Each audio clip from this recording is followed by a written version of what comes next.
Bonjour Julie Christine Coton, merci beaucoup d'avoir accepté de participer à notre entrevue dans le cadre de l'événement de l'APTCCB sur le mois des fiertés. Donc merci encore d'avoir accepté. Bien, ben, est-ce que tu pourrais te présenter et présenter tes recherches, s'il te plaît? Super. Puis merci pour l'invitation. Je suis très heureuse de pouvoir discuter avec toi aujourd'hui.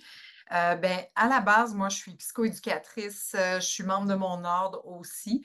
Et je suis professeure à l'Université de Sherbrooke, à la faculté de médecine, plus précisément au département des sciences de la santé communautaire, dans le service sur les dépendances. Donc, c'est vraiment l'équipe précise où je me situe. Et mon doctorat est en adaptation culturelle en prévention des dépendances en contexte autochtone. Par contre, avant d'être professeure d'université, moi, je pratiquais comme psychoéducatrice en pédopsychiatrie ici au Québec. Et quelques mois avant de passer mon entrevue d'embauche, j'ai eu mon premier patient trans. Et c'est vraiment, cette personne-là n'est pas au courant, mais c'est vraiment le point tournant qui fait en sorte qu'aujourd'hui, j'ai élargi ma programmation de recherche depuis 2017, au fait, sur la diversité sexuelle et de genre, parce que ce jeune-là venait me consulter. Bien, à vrai dire, on ne savait pas quoi faire exactement. On m'a référé ce jeune-là en me disant travaille ses habiletés sociales, mais j'ai vite compris qu'on ne savait pas comment intervenir.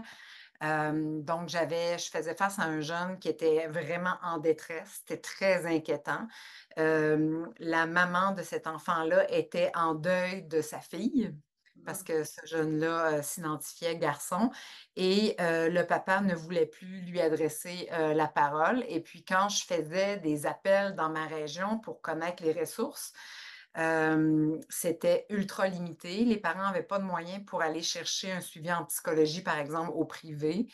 Dans les ressources communautaires publiques qui étaient spécialisées en transitude, en transidentité, à l'époque, en Estrie. En 2017, il y avait très peu, voire rien. Il fallait référer les jeunes à Montréal. C'est environ 1h30 de route de chez moi. Donc, ça a été le point de départ. Donc, moi, quand je me suis présentée pour mon entrevue d'embauche, j'ai dit, ben, moi, je m'intéresse aux populations marginalisées autochtones en prévention des dépendances, mais je pense qu'il y a un besoin criant actuel, donc je vais élargir aux populations de la diversité sexuelle et de genre. Donc, ça a été un grand tremplin, beaucoup, beaucoup de travail d'appropriation, tu sais, Mhm. à faire, mais je regrette pas. Donc, ça a été, je ne sais pas à quel point je réponds à ta question, mais tu sais, je pense que c'est intéressant de savoir, c'est le point de départ de mes travaux de recherche en transidentité. Ouais. Ouais, et bah écoute, alors écoute, ça y répond, et en même temps, j'ai envie de dire, ça montre aussi qu'on est face un peu au même challenge et au même défi un peu partout où on est, voilà, peu importe le continent sur lequel on est, parce que quand tu parlais effectivement du fait que bah, en Estrie, à ce moment-là, en tout cas, les ressources pouvaient être assez limitées, qu'il fallait partir vers des grandes villes comme Ouais. Montréal. Ça m'évoque totalement la situation qu'on peut avoir en France où finalement on a relativement peu de centres ressources. Mhm. Il y a les grands centres hospitaliers universitaires qui ont des équipes, mais voilà, qui ont peu de temps, donc tout de suite c'est très limité. Et bien souvent, bah, qui dit centre hospitalier universitaire dit effectivement grande ville, ce qui veut dire que les personnes qui sont dans des secteurs plus ruraux, bah, soit ils ont la capacité de faire les trajets, soit effectivement se retrouvent complètement démunis, quoi. Ouais. Et du coup, voilà, je trouve que c'est bah, c'est très évocateur finalement d'un endroit à l'autre sur un défi qui finalement est commun, quoi, un peu à tout le monde.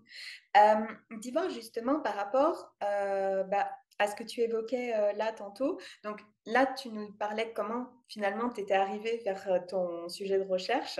Est-ce que tu pourrais nous en dire un petit peu plus finalement sur bah, qu'est-ce qui fait que les personnes qui sont issues justement des minorités sexuelles ou des minorités de genre peuvent être justement plus fragilisées ou plus à risque de développer Ouais. des dépendances, s'il te plaît? Oui, j'ai fait 2 enquêtes. Une première, une qui était plus exploratoire, hem et la deuxième en 2021 où on est allé beaucoup plus en profondeur et dans les 2 cas, je me suis vraiment intéressée à différents indicateurs de bien-être, Par exemple, on est allé mesurer les symptômes dépressifs, les symptômes anxieux. Dans la deuxième enquête, j'ai ajouté tout le volet addiction, habitudes de consommation. On est même allé jusqu'à la pornographie. Tout ça dans les analyses à date, ce qui a été analysé, c'est au niveau de deux outils de mesure, dont la DEPADO pour les jeunes 14-17 ans. Je pourrais vous parler de ces résultats-là.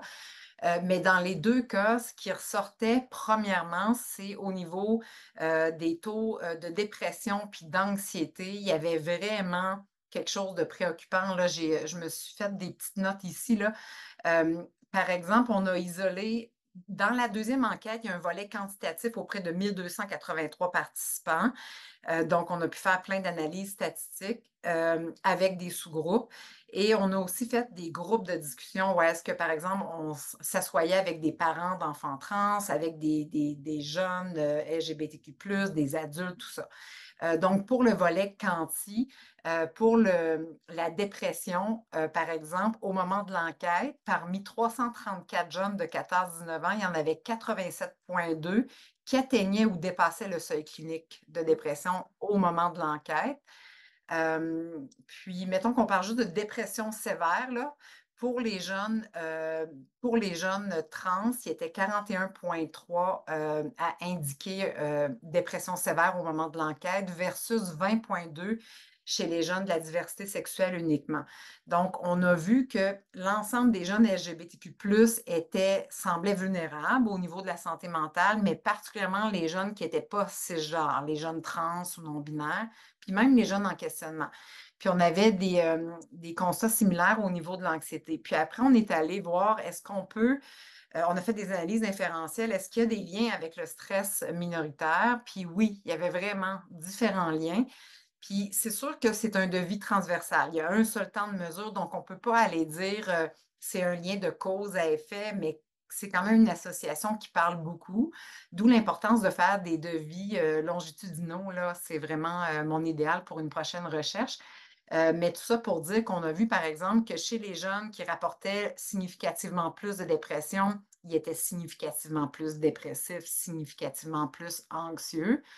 Euh, il y a plein de constats intéressants. On a vu, par exemple, que les jeunes, les personnes, tout âge confondu, qui étaient satisfaits, qui considéraient leur démarche de transition complétée, comparativement aux personnes qui ne considéraient pas leur démarche complétée, ces gens-là étaient significativement plus satisfaits de leur vie, significativement moins en détresse psychologique.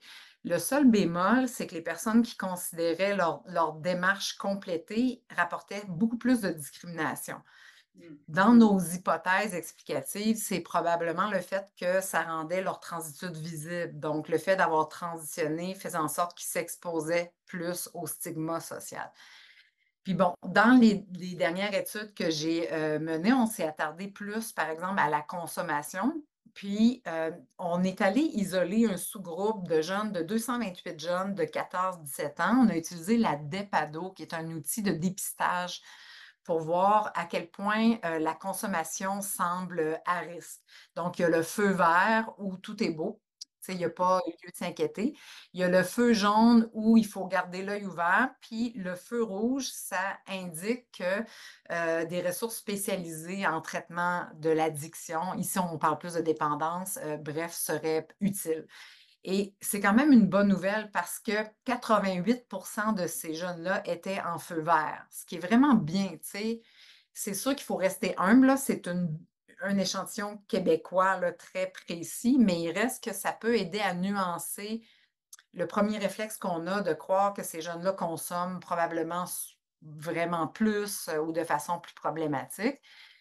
Et on a aussi mis dans un modèle de régression différentes variables. On a mis l'identité de genre. On a voulu voir, où nous, on avait l'hypothèse que puisque les jeunes trans étaient plus dépressifs puis plus anxieux par rapport aux jeunes diversité sexuelle uniquement, on s'est dit, bien, probablement qu'ils vont consommer plus aussi. C'était notre première hypothèse. Donc, on a mis l'identité de genre dans le modèle. On a mis dépression, anxiété, on a mis des facteurs de résilience également. Et ce qui est ressorti contre toute attente, c'est que quand l'identité de genre est considérée seule, il n'y a pas de distinction significative. Donc, les jeunes trans ne consomment pas de façon plus problématique que les jeunes LGB, là, lesbiennes, gays, bisexuels Mhm, mhm. uniquement.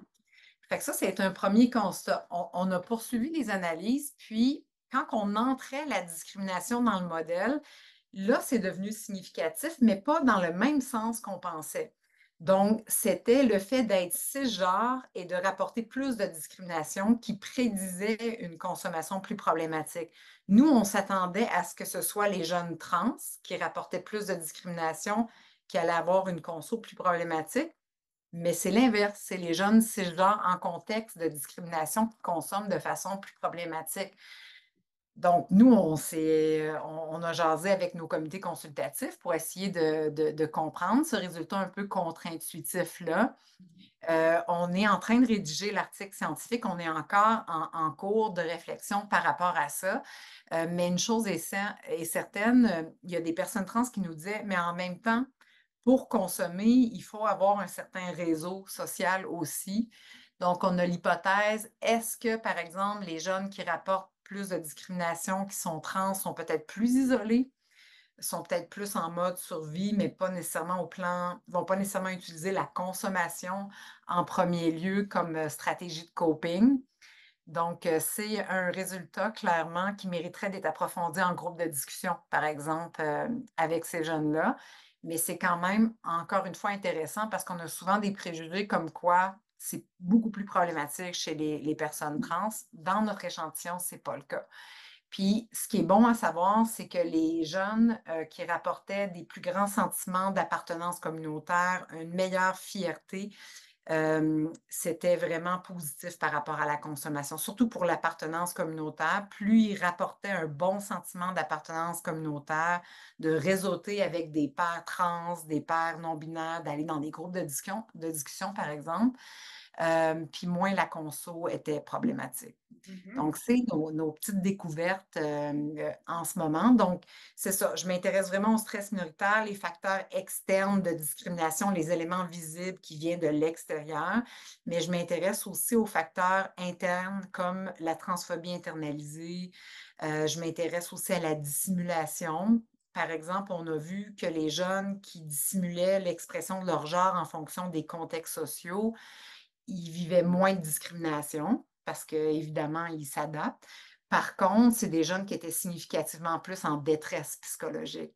Donc, tu sais, c'est toutes des nuances, je trouve, intéressantes à savoir en tant que psychologue dans la pratique, que le jeune qui va camoufler son identité de genre, ben, il va avoir des pour et des contre, puis des fois, avec raison, ce jeune-là va peut-être s'éviter vraiment des expériences négatives. Par contre, ça fait en sorte que ces jeunes-là peuvent s'isoler de ressources. Tu sais, quand tu n'exprimes pas ton genre, quand tu caches ta transitude, ben, tu ne vas pas aller voir le groupe LGBT de ton école, tu ne vas pas aller cogner à des portes comme toi. Donc, il y a comme un isolement qui peut venir aussi avec cette protection-là. OK. Et bah, écoute, c'est super intéressant. Enfin, là, du coup, j'ai plein de questions et je pense qu'il y a aussi pas mal de Allons-y. choses, à mon avis, qui vont aussi interpeller, je pense, nos auditeurs et auditrices plus tard. Alors, premier point, déjà, tu vas me dire si j'ai bien suivi. Mais globalement, vos résultats préliminaires, ça montre plusieurs choses. Ça met en avant à la fois les facteurs internes, à la fois les facteurs externes. Et finalement, tu me dis hein, si j'ai bien suivi, mais finalement, les facteurs externes sont beaucoup plus déterminants comme facteurs, entre guillemets, de fragilité ou de prédiction pour ce qui est de la dépendance que finalement des facteurs internes. Et quand je dis facteurs internes, je veux dire le fait, c'est a priori, voilà, le fait d'être bien, entre guillemets, dans son identité ou d'être anxieux ou d'être déprimé, finalement, est un facteur moindre pour prédire la dépendance que les stresseurs externes qui seraient par exemple tout ce qui est discrimination, tout ce qui est également isolement social, tout ce qui est également autour finalement des pressions un peu subies Mhm. de la part de Mhm. l'entourage et des affaires d'eux-mêmes. Est-ce que j'ai Ouais. OK, ça c'est bon. Eh ben Hem, pour pas porter à confusion, là, tu sais, puis je pense que c'est moi qui l'ai pas bien exprimé. Quand je parle de facteurs c'est j'aurais peut-être dû expliquer le stress minoritaire d'abord. Il y a comme les Très bien, facteurs, ouais. externes de stress minoritaire, qui est les choses visibles qui viennent de l'extérieur, comme être discriminé, être rejeté en lien avec son genre, vivre la victimisation et aussi la non-acceptation du genre. La non-acceptation, par exemple, ça, c'est selon le modèle théorique d'Hendricks et Testa. Et la non-acceptation, par exemple, c'est le fait de demander à plusieurs reprises à son enseignement d'utiliser tel pronom, puis l'enseignant, c'est pas un oubli, là. Volontairement, l'enseignant ne l'utilise pas. Bien, ça, on a vraiment vu il pouvait avoir des associations claires, voire même des liens de cause à effet avec une santé mentale plus précaire, voire même la santé physique. Puis ça peut même influencer la consommation. Mmh. Puis quand que je parle de stresseur interne, on parle plus de transphobie internalisée, on parle, d'anticipation négative, le fait d'anticiper négativement des événements, puis la dissimulation. Et ça aussi, ça peut aller créer des enjeux de santé, mais c'est pas tant que les facteurs externes ont plus d'impact, c'est surtout qu'on les a plus étudiés au labo.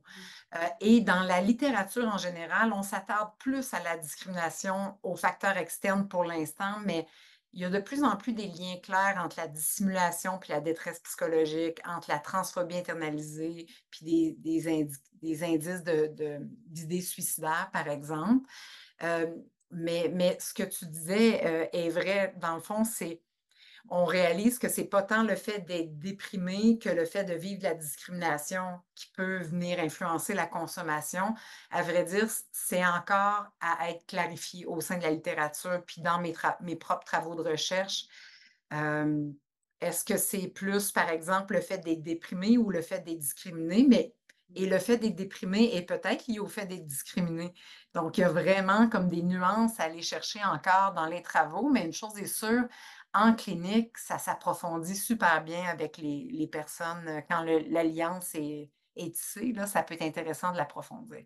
D'accord. Et dis-moi, quand on parlait de dissimulation, alors est-ce que par exemple, tout ce qui peut être autour du passing, ça rentre justement dans ce que tu nommais la dissimulation, ou est-ce que c'est encore un autre, c'est encore d'autres comportements qui vont être dedans? Ben, je trouve ça intéressant que tu amènes ce volet-là, parce que, tu sais, la dissimulation, selon le modèle théorique que je me réfère souvent de Mhm. Hendricks et Testa, c'est vraiment le fait de dissimuler son identité de genre qui est hors norme. Par exemple, je suis née garçon, je vais m'exprimer comme un garçon, même si en dedans de moi, je me sens fille. D'accord. Mais je pense que la dissimulation pourrait très bien être vue au niveau du passing aussi, parce que je pense qu'une personne qui transitionne, par exemple, euh, je pense qu'il y a des personnes trans qui vont tout faire pour dissimuler qu'elles sont trans, tu sais, qu'elles sont trans. Donc, d'avoir l'air le plus possible, comme par exemple quelqu'un qui a été assigné garçon, une personne transféminine, va vraiment porter beaucoup d'attention pour être vraiment féminine, parfaitement, pour pas que ça paraisse d'être trans. Je trouve ça très intéressant que tu en parles, puis on ne l'avait pas envisagé de même à date dans nos travaux. Mais clairement, pour moi, on est quand même dans de l'ordre de la. Je pense que c'est une autre forme de dissimulation, de vouloir dissimuler sa transitude. Si j'ai bien suivi ce que tu as Ouais, dit, ouais, là, ouais. ouais, Ouais. je pense que ça peut être intéressant à explorer. Ah, moi, je pense que oui, ça a un effet. Tu sais, mettons qu'on parle juste, tu sais, parce qu'on se disait tantôt hors enregistrement que je m'intéressais aussi à la neurodivergence, puis ça me fait beaucoup Mhm. penser au masquage. Oui. Tu sais, toute la dissimulation, le masquage. Puis souvent, ces gens-là finissent en épuisement, finissent en dépression parce qu'à force de vouloir compenser, puis de vouloir rentrer dans un moule, que ce soit un moule neuronormatif ou un moule justement cis-normatif, ça crée beaucoup d'épuisement, beaucoup d'énergie, beaucoup d'anxiété. Clairement, ça a des effets qui peuvent être directs au niveau du bien-être puis de la santé physique. Puis ça crée un cercle vicieux où la personne, finalement, elle parvient pas à s'adapter, là. Ouais. Bah, du coup, donc très bonne, introduction pour, parler aussi, finalement des personnes qui sont handiqueer, j'ai envie de dire, mais également Oui, des personnes, qui, sont issues de la neurodiversité et qui aussi, sont dans un phénomène de minorité de genre ou minorité sexuelle. Alors toi, dans tes recherches, est-ce que c'est des personnes que tu as pu, justement côtoyer? Est-ce que tu as repéré justement si elles faisaient face à des challenges spécifiques voilà, lié un peu à l'intersectionnalité ou ouais. voilà et qu'est-ce que ça en a donné quoi, en gros? Ouais. Ben, ce qui est quand même important humblement de mentionner, c'est que ça fait à peu près 2 ans qu'on s'intéresse à ça. Moi, à la suite de mes propres découvertes identitaires, j'ai ouvert le volet neurodivergence. Puis de toute manière, dans l'enquête dont je parlais en 2021, il y a une proportion super importante de personnes qui sont neuroqueer, là, qui sont neurodivergentes dans l'échantillon. Par exemple, on a plus de 135 personnes dont le diagnostic d'autisme a été mené. Donc, les analyses sont en cours. Mais on a quand même des résultats préliminaires qui, encore une fois, sont contre-intuitifs pour nous. Puis, dans mon labo, ce que je suis heureuse, c'est que j'ai la chance d'avoir, dans mon labo de recherche, le labo inclusif, la prémisse, c'est d'embaucher des gens avant pour leur expertise expérientielle. Mmh. Et après ça, ben, je les forme à la recherche avec ma coordo, puis dans un environnement le plus personnalisé possible. Et dans mon labo, j'ai des personnes trans, non-binaires, j'ai une personne autiste et de la diversité de genre également. Donc, ça me permet de discuter avec ces résultats-là. Donc, je voulais juste parler rapidement du labo inclusif parce que dans nos résultats très préliminaires là, qui viennent de sortir, on a comparé dans notre échantillon des jeunes autistes avec les jeunes non autistes de la diversité sexuelle et de genre. Et les jeunes autistes se sont montrés significativement moins déprimés, significativement moins anxieux. Donc, nous, on s'attendait à l'inverse, où on se disait, au pire, il n'y aura pas de différence significative. Et là, moi, j'étais vraiment perturbée par ce résultat-là. Puis, mon auxiliaire de recherche qui est autiste et de la diversité de genre m'a dit, ben, m'a expliqué par un long courriel que pour sa part, c'était pas tant surprenant que ça, que le fait d'avoir un diagnostic pouvait vraiment changer bien des choses dans la vie des personnes neurodivergentes.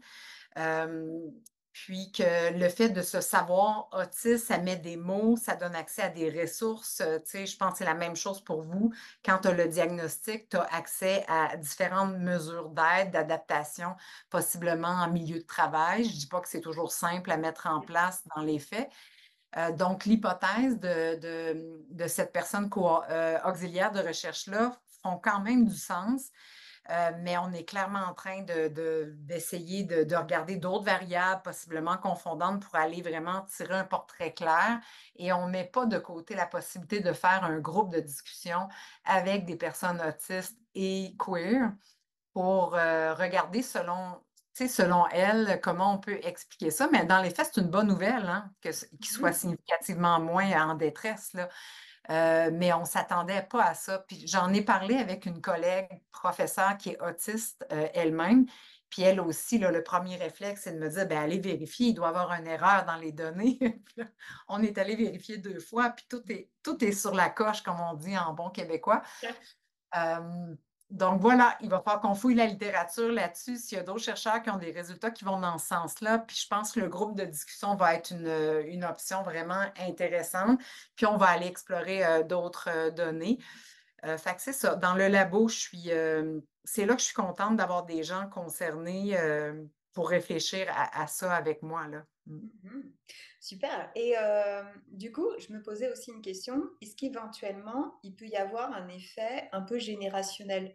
Dans le sens où éventuellement, les personnes, je sais pas, que vous rencontrez peut-être sont des personnes issues de ce qu'on appelle la génération Z, ou peut-être voilà, des millennials, mais fin des années 90, tout ça et qu'éventuellement, du coup, c'est peut-être une population qui a peut-être accès à plus d'informations ou qui est peut-être plus au clair aussi avec son identité que ne l'auraient été peut-être les générations précédentes, qui avaient peut-être moins accès à toutes les informations auxquelles, bah, justement les nouvelles générations peuvent être exposées et Ouais. qui peut-être peuvent les aider aussi, à mieux se comprendre? Enfin, c'est Oui. une question. Est-ce qu'éventuellement ça peut rentrer en ligne de Mon compte? Dieu, c'est une hypothèse qui fait tellement de sens, tu sais, oui, il y a tous les revers négatifs et sombres, je dirais même d'internet, mais il y a des ressources en ligne inestimables, là.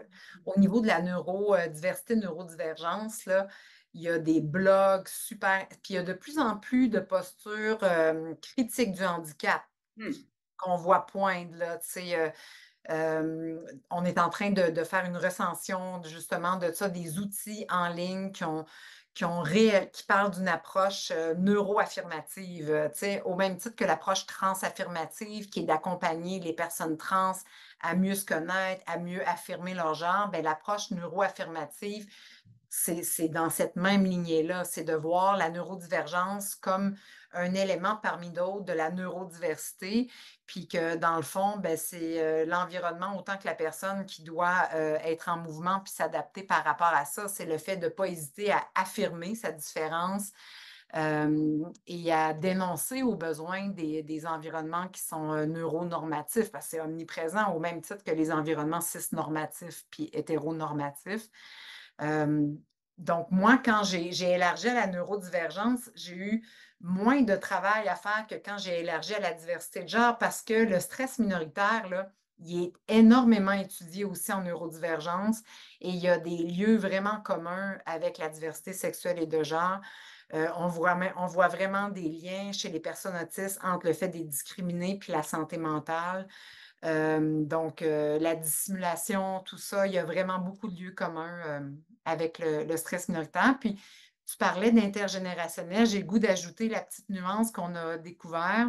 Mmh. On a vu qu'on a testé le modèle de Hendrix et Testa dont je parlais. Hendrix et Testa, ils proposent des stress externes, des stress internes, comme je parlais tantôt, mais ils proposent aussi deux principaux facteurs de résilience, qui est le sentiment d'appartenance communautaire, mais aussi le sentiment de fierté. Être capable de développer un sentiment de fierté de son identité de genre et que ça pourrait même venir contrecarrer les effets négatifs des stresseurs sur la santé mentale. Puis dans nos études, on est allé tester ça avec des plus jeunes, chez les 14-19 ans. Puis quand on compare différents facteurs de résilience potentiels autres avec ces deux facteurs-là ne ressortent pas chez les jeunes. Chez les jeunes, c'est d'autres facteurs qui ressortaient plus prioritaires pour ces jeunes-là. Il y en a trois qui battaient carrément. Dans le fond, les deux facteurs dont je te parle du modèle étaient non significatifs, mais il y a trois facteurs qui étaient significatifs. C'était à quel point ces jeunes-là étaient satisfaits de leur apparence, à quel point ces jeunes-là étaient satisfaits de leur relation familiale, puis le troisième, c'était leur relation amicale. Et il y en a un particulièrement qui avait un effet potentiellement protecteur qui avait un effet protecteur par rapport aux symptômes dépressifs. Puis d'après toi, c'est lequel entre la satisfaction de l'apparence, satisfaction relation amicale, puis relation familiale, qui Ah! était le plus prometteur, mettons. Alors, mon cœur balance et là, par rapport à tout ce qu'on s'est dit, je me dis peut-être que la bonne réponse, c'est celle qui va à l'encontre de ce que, j'aurais tendance peut-être à penser spontanément. Alors, j'ai envie allez, je tente ma chance, j'ai envie de dire que ce serait l'apparence. Est-ce que Hey, éventuellement c'est ça? bravo, OK, bah, écoute, c'est ce que bravo. j'allais te dire. Alors spontanément, j'aurais dit autre chose. J'aurais parlé éventuellement de la famille, des amis et je me dis depuis le début, on est en train de se dire: «Allons à l'encontre de ce qu'on pense en premier». Donc je me suis dit: «Allez, ça doit être l'apparence du coup» et donc Ben, c'est effectivement celui-là. D'accord. c'est vraiment super parce qu'en conférence, puis dans mes cours, je le demande, puis c'est toujours amis, famille. Donc, c'est la première fois que je me fais dire apparent. Je trouve ça vraiment chouette. Mais Puis depuis le nous, début, comme je dis, il y a des indices, on n'arrête pas de ouais, dire: «Faut aller à l'encontre de ce qu'on croit en premier», donc voilà. il faut vraiment s'ouvrir. Ouais. Puis on a raison de tout de suite se référer parce que dans la littérature, on voit à quel point le support parental est important, le support social, puis c'est vraiment démontré. Mais quand on le compare dans notre cohorte, du moins, à la satisfaction de l'apparence, puis quand on va voir les liens avec la dépression, c'est vraiment l'apparence qui ressort. Sur le coup, on était super surpris, puis à la fin, on se disait, ben, ça fait du sens parce que ton corps, c'est ce qui est le plus proche de toi. Ton Mmh. corps, peu importe où tu vas, il te suit. Euh, et puis, ben, tu sais, par rapport aux amis, tu sais, mettons que tu as des amis avec qui tu te sens super bien, que tu te sens inclus, incluse, mais que tu arrives chez toi puis que tu as des parents qui sont, qui ont des propos transphobes. Tu sais, on a vraiment une discussion, tu sais, d'où l'importance d'avoir une approche écosystémique, je trouve. Tu sais, de vraiment voir qu'est-ce qui appartient à l'individu, tu sais, puis de voir tous les systèmes dans lesquels cet individu-là se trouve. Mais au final, on s'est dit, tu sais, l'apparence, ça te suit un peu partout. Puis c'est des ados aussi, tu sais. N'importe quel ado, moi, je me rappelle quand j'étais jeune, un de mes 110 complexes, c'est que je pensais que mon nombril était trop haut. OK, confidence bizarre. Mais donc, on a vraiment des drôles de complexes, puis c'est super envahissant. Puis je ne sais pas comment ça se passe en France. Il faudrait que je fasse un peu de rattrapage, mais au Canada, au Québec, en ce moment, il y a beaucoup de tensions sociopolitiques entourant l'accès aux soins d'affirmation de genre chez les jeunes. Et par exemple, en Saskatchewan et au Nouveau-Brunswick, les jeunes doivent désormais demander l'accord de leurs parents pour modifier leur nom à l'école. Euh, euh, je pense que c'est chez les, excuse-moi, chez les 16 ans et moins, ces jeunes-là doivent avoir l'autorisation parentale pour pouvoir utiliser un autre prénom et pronom à l'école. Et les bloqueurs d'hormones sont interdits avant l'âge de 16 ans. Donc, il y a des mesures qui ont changé. Ça, c'est le cas. Le dernier point que j'ai amené, ça, c'est en Saskatchewan. Donc, il y a vraiment beaucoup de tensions en ce moment. Au Québec, il n'y a rien qui a bougé, outre quand même l'interdiction de construire des toilettes neutres, des salles de toilettes neutres qui vient tout juste d'être annoncée en ce moment. Mais tout ça pour revenir à mon point de l'apparence, comme ça semble central chez des jeunes, je pense qu'il faut quand même qu'on réfléchisse à quel point on veut venir contrôler l'expression de genre des jeunes, que ce soit par l'entremise d'un pronom choisi, d'un prénom choisi. Euh, Puis quand je parle d'apparence, on n'est pas obligé de passer tout sous le bistouri puis de prendre des hormones, là, tu sais, c'est de pouvoir se sentir libre et en sécurité d'ajuster ses vêtements, d'ajuster son expression sans avoir peur d'être jugé, tout ça. Puis il y a beaucoup de travail de démystification à faire. Il y a de la désinformation beaucoup. Je verrai si tu veux qu'on rentre là-dedans, mais il y a eu un reportage qui s'appelle Transexpress. Si tu veux, on peut rentrer là-dedans. Ouais. Mais voilà, je vais me taire pour voir où tu veux qu'on s'en aille là, pour Ok. la suite. Bah, en fait, ouais, j'allais rebondir un petit peu dans le sens où effectivement, c'est les mêmes enjeux qu'on a en France actuellement, puisqu'il y a eu récemment une sorte de consultation parlementaire avec bon, des personnes qui ont été interrogées, mais alors vraiment voilà, pas forcément les personnes les plus expertes, pas forcément les personnes les plus valides scientifiquement non plus, puisqu'il y a certaines personnes Comme qui ont été interrogées qui, ouais. voilà, qui n'étaient pas vraiment, on va dire, enfin, disons qui étaient très colorées politiquement, je vais le dire comme ça, voilà. Et qui défendent clairement non pas une neutralité scientifique, mais plutôt une idéologie. Ouais. Voilà, je le dis comme ça, et parce que je pense que c'est la façon la plus politiquement correcte de l'annoncer en faisant passer le message. Voilà. Et en gros, je trouve que c'est justement important de pouvoir montrer qu'il y a des recherches qui, pour le coup, sont voilà, s'appuient sur des données du terrain et sur justement bah, des données palpables et tout ça, et qui montrent que justement à quel point ça peut être important bah, pour des personnes et pour leur santé mentale de sentir que leur apparence physique est en cohérence avec bah, leur identité et comment elles souhaitent être, parce que bah, c'est exactement ça enfin, contre ça qu'essayent d'aller ces fameuses personnes qui ont été interrogées par le gouvernement français il y a quelques semaines de cela, quoi. Alors que du coup, bah, c'est justement au contraire quelque chose qui va être protecteur et qui va être important pour les jeunes, quoi. Alors, pour le coup, le documentaire que tu mentionnais, je ne le connais pas. Alors, je pense plus ou moins où ça va nous mener, mais voilà, je veux bien que tu en dises quelques mots éventuellement, et puis peut-être que ça va raccrocher aussi avec bah, notre actualité éventuellement en France. Ben, puis je pense qu'il y a eu quelque chose de similaire en Suisse également. Mhm.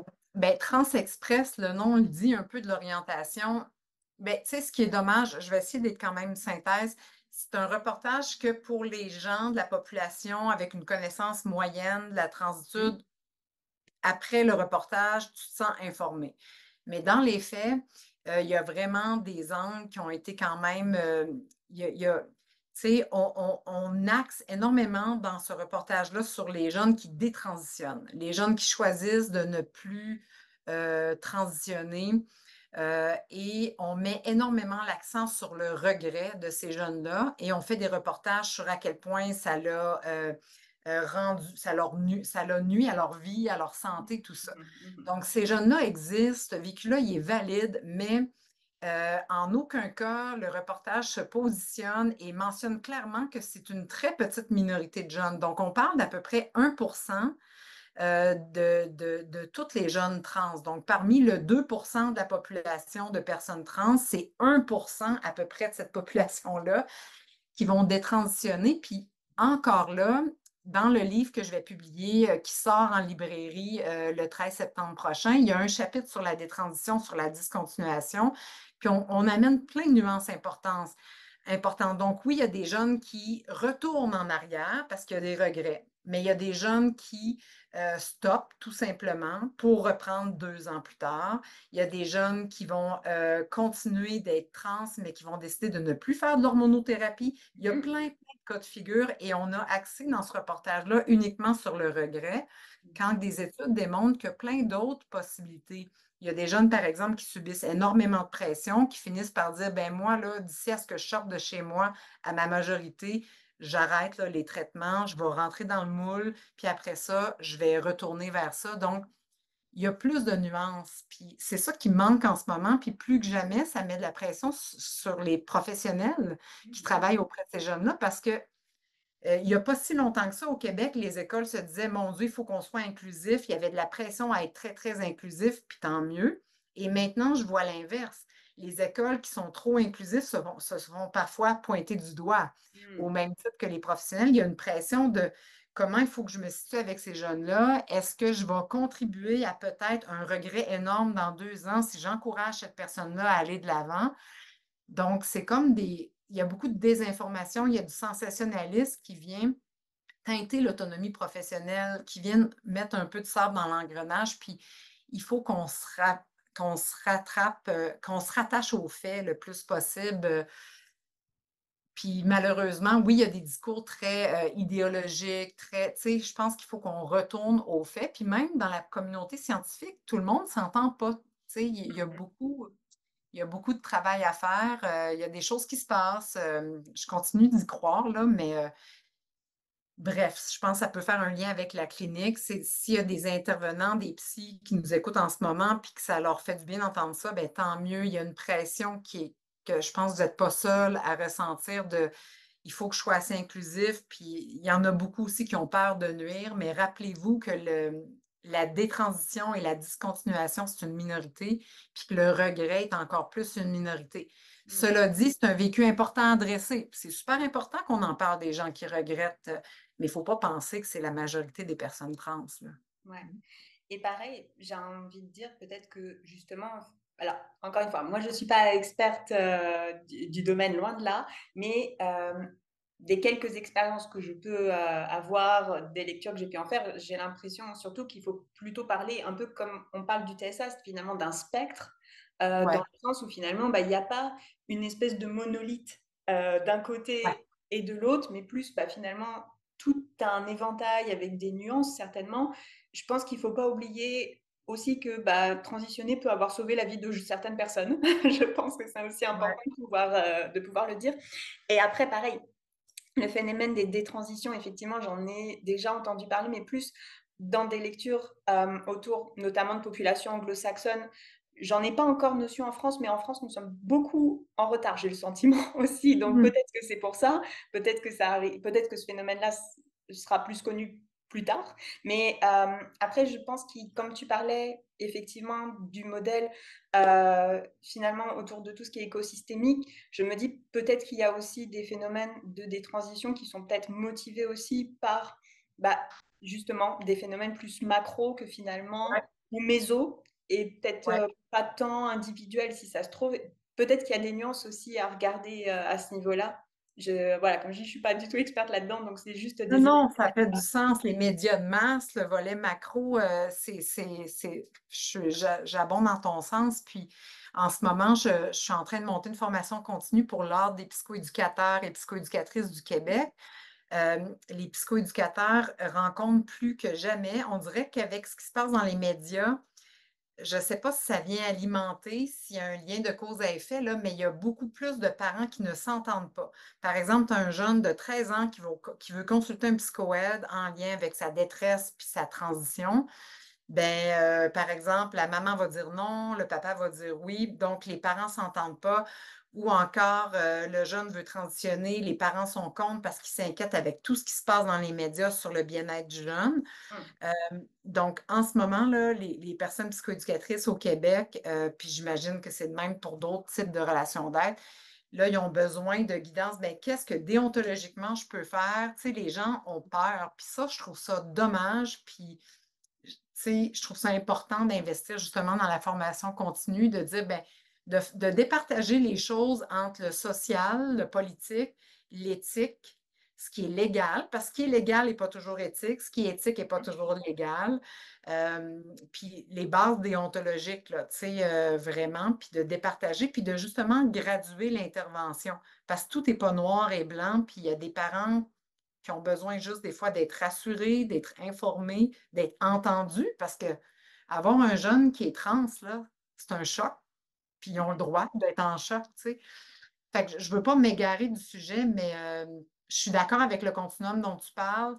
Puis on dirait que je reviens encore vers le climat de peur, d'insécurité, que des parents, des proches, des intervenants récents, il y a comme une panique à laquelle il ne faut pas céder en ce moment pour le bien-être. Puis dans les médias, les discours qui se passent, super polarisants, tu sais, on a, selon certaines études populationnelles, jusqu'à des fois 2,7 % de jeunes qui se considèrent 2,1, en tout cas, on est dans les un peu plus de 2 qui se considèrent trans non-binaires, puis à Ouais, cela s'ajoute 2,5 qui se questionnent. Donc, ça ouais. commence à faire du monde là, qui nous écoute parler de ça d'une façon non nuancée. Il faut Mmh. soigner notre discours un peu. Bon, et ben écoute, je trouve que tout ça, c'est super, intéressant et super enrichissant parce que comme je te dis, pour ce qui est de la France, j'ai le sentiment qu'on est encore au balbutiement avec énormément, de fausses informations, de peurs, de choses comme ça qui ont peut-être pas vraiment d'allure, mais en tout cas, voilà, bon, qui malheureusement arrivent plus vite que les données scientifiques, on va dire. Et je trouve que c'est super riche justement de pouvoir échanger avec quelqu'un qui, justement, bah, est sur le terrain, et puis a des, données justement issues, du terrain et ça permet aussi de voir, des choses, bah, finalement plus nuancées et puis, pareil, je pense que là, il y a aussi un point, en tout cas avec lequel moi je repartirais, c'est que finalement, il faut aussi qu'on puisse questionner nos propres biais à nous en tant que Oui. professionnels. Parce que c'est ce qu'on disait depuis le début, des fois, on part en pensant qu'on voilà, en pensant à certaines choses avec certains, peut-être a priori et finalement, bah, une fois confronté à la réalité, on se dit: «Mais non, c'est pas du tout conforme à ce à quoi on s'attendait, quoi». Donc Oui, oui. Puis ouais. dans le cadre de l'ouvrage collectif dont je te parlais tantôt, on a un chapitre qui est vraiment spécifique à l'intervention en contexte de dépendance avec des jeunes, puis on propose une adaptation d'un modèle d'approche, l'approche transaffirmative cognitivo-comportementale, OK. puis avec la prémisse que le fait d'aborder la consommation sans tenir compte de tout ce qu'on vient de parler, là, les stresseurs dans les Mmh. différents systèmes, que le fait d'aborder uniquement la conso, ça peut être contre-productif, voire nuisible. Donc, on propose vraiment un modèle où on peut aller évidemment évaluer la consommation, à quel point elle est problématique ou pas. Puis dans un deuxième temps, ben, on conceptualise les stresseurs de stress minoritaire ou autres que la personne rencontre, leurs effets potentiels sur les habitudes de conso. Puis après ça, même chose au niveau des facteurs de résilience. Euh, Après ça, dans l'activation comportementale, dans une couple dans quelques étapes plus loin, ben, la personne a fini par départager, parce que des fois, ces personnes-là, je pourrais terminer là-dessus, là, mais les personnes finissent par éviter plein de contextes sociaux un peu en bloc. Donc, de finir par être capable de voir avec la personne ben, dans quels contextes sociaux que tu devrais recommencer à retourner, puis qui sont sécuritaires dans les faits, que tu es peut-être juste dans l'évitement puis l'anticipation négative non fondée. Puis, c'est quoi les contextes sociaux qui sont effectivement pas sécuritaires en ce moment au niveau de toute ton expression de genre? Donc, c'est d'aider la personne à se réapproprier sa vie, à regarder la fonction de sa consommation en lien avec les stresseurs, à mobiliser la résilience. Donc, c'est humblement une proposition qu'on fait. On est parti d'un modèle proposé pour des adultes trans par d'autres auteurs, puis on en a fait une proposition avec des idées de questions qu'on peut proposer pour aider, parce que souvent la personne, elle a tellement euh, elle-même mise dans des tiroirs, des stresseurs. Des fois, il y a tellement de transphobie internalisée que ça ne se fait pas à la première séance d'être capable de voir qu'est-ce qui te stresse, puis d'être capable de voir que oui, ça fait en sorte que tu fumes, par exemple, au quotidien, telle substance. Donc, je m'arrêterai là, mais c'est une amorce qu'on a décidé de proposer dans cet ouvrage-là. OK, mais parfait du coup, parce que je pense que ça parlera beaucoup, là, à nos auditeurs, auditrices qui sont membres de la PTCCB et donc bah, qui soit sont formés, soit s'intéressent aux thérapies cognitives et comportementales parce que là, du coup, on a les 2. On a à la fois, bah, des pistes sur quoi travailler au niveau, des biais avec justement tout ce qui est, stigmatisation Ouais. intériorisée, enfin voilà. Et puis, on a également des pistes sur quoi travailler au niveau, là, pour le coup, plus comportemental, avec justement bah, le fait de pouvoir reparler des endroits évités, de pouvoir aussi bah, aller se confronter. Alors, évidemment, tout en ayant fait voilà, ce repérage et cette analyse de quels sont les endroits safe ou pas. Parce qu'effectivement, ça, c'est une donnée concrète et qu'il y a malheureusement encore des tas d'endroits qui ne sont pas du tout safe lorsqu'on fait partie d'une minorité de genre ou une minorité sexuelle. Donc voilà, merci beaucoup. Je pense que ça Ça fait parlera plaisir. à beaucoup de monde. Ok, bah, écoute, je te remercie beaucoup. On arrive sur la fin de notre Merci. entrevue. Donc merci encore d'avoir accepté de participer. Juste pour conclure, alors j'ai entendu que ton livre sortait très prochainement, puisque c'est pour septembre, si j'ai bien suivi. Est-ce que Le tu peux 13 juste, septembre. Ouais. ouais, est-ce que tu peux juste nous dire le titre et puis éventuellement l'éditeur, si au cas où on puisse le Oui. commander à un moment donné? Oui, c'est dans les presses de l'Université du Québec, dans la collection psychoéducation, et le titre est Intervention psychoéducative auprès des jeunes trans et non-binaires, enjeux contemporains et approches innovantes. Ok, C'est super. dans l'étude qu'on appelle ça PUQ, Presse Université du Québec. Ouais. Ok, génial. Bon, bah, du coup, voilà, ça, c'est un truc qu'on retiendra aussi. Et si on a éventuellement accès maintenant avec Internet, on peut avoir accès à toutes les Ouais. librairies universitaires du monde. Donc, j'ai envie de dire, ça, ce sera un truc qu'on suivra de près. Ok. Merci Et encore, c'était super intéressant. merci beaucoup. Et puis, bah, merci également à toutes les personnes qui auront suivi cette entrevue.